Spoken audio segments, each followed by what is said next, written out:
അസ്സലാമു അലൈക്കും. ഇന്ന് നമുക്ക് തേങ്ങാച്ചോറ് ഉണ്ടാക്കി നോക്കിയാലോ. വീഡിയോയിലോട്ട് കടക്കുന്നതിന് മുന്നേ എൻ്റെ ചാനൽ ആദ്യമായിട്ട് കാണുന്നവർ ലൈക്ക് ഷെയർ ചെയ്ത് സബ്സ്ക്രൈബ് ചെയ്യണേ. അപ്പോൾ ഇതാ തേങ്ങാച്ചോറ് ഉണ്ടാക്കാൻ വേണ്ടിയിട്ട് ഞാനിതാ ചെറിയ ഉള്ളി ഒരു അരക്കപ്പോളം എടുത്തിട്ടുണ്ട്. നന്നാക്കി കഴുകി വൃത്തിയാക്കി എടുത്തിട്ടുള്ളതാണ്.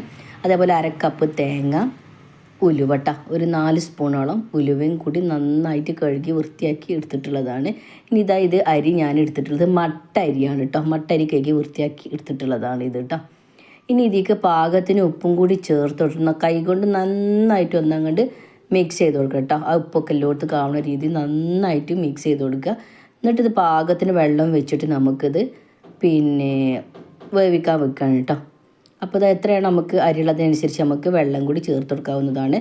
വെള്ളം നല്ല വെച്ചിട്ടുണ്ടെങ്കിൽ ഓവറായി പോകും. അതുകൊണ്ട് അതിന് വെള്ളം കുറച്ച് വെച്ച് കൊടുക്കണം കേട്ടോ. അരിക്കനുസരിച്ച് നമുക്ക് വെള്ളം വെച്ച് കൊടുക്കാം. ഞാനിതാ കുടുക്കയിലാണ് വെച്ചിട്ടുള്ളത്.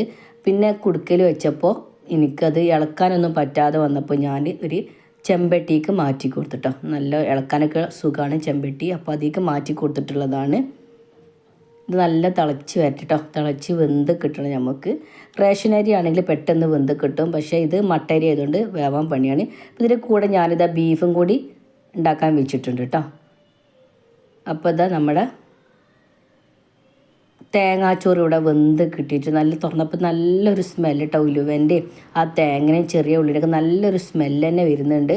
നല്ല വെന്ത് കിട്ടിയിട്ടോ. പാകമൊക്കെ നല്ല പാകമായി കിട്ടിയിട്ടുണ്ട്. വെള്ളമൊക്കെ കണ്ടത് നല്ലൊരു സ്മെല്ലുണ്ട് കേട്ടോ. നല്ല വെന്ത് കിട്ടിയിട്ടുണ്ട്. എല്ലാവരും ട്രൈ ചെയ്ത് നോക്കണം. പെരുന്നാളൊക്കെ അപ്പോൾ എല്ലാവർക്കും ബീഫൊക്കെ നല്ല കിട്ടിയിട്ടുണ്ടാവും. അപ്പോൾ എല്ലാവരും തേങ്ങാച്ചോറൊക്കെ ഒന്ന് ഉണ്ടാക്കി നോക്കണം കേട്ടോ. അപ്പോൾ എൻ്റെ വീഡിയോ ഇഷ്ടപ്പെട്ടാൽ ലൈക്ക് ചെയ്യുക, ഷെയർ ചെയ്യുക, സബ്സ്ക്രൈബ് ചെയ്യണേ. തേങ്ങാച്ചോറും നല്ല ബീഫ് കറിയും ബീഫ് പൊരിച്ചതും കേബേജ് ഉപ്പേരിയും പപ്പടം അച്ചാറും നല്ല കോമ്പിനേഷനല്ല. അപ്പോൾ എല്ലാവരും ഒന്ന് ട്രൈ ചെയ്ത് നോക്കണേ. വീഡിയോ ഇഷ്ടപ്പെട്ടാൽ ലൈക്ക് ചെയ്യണേ.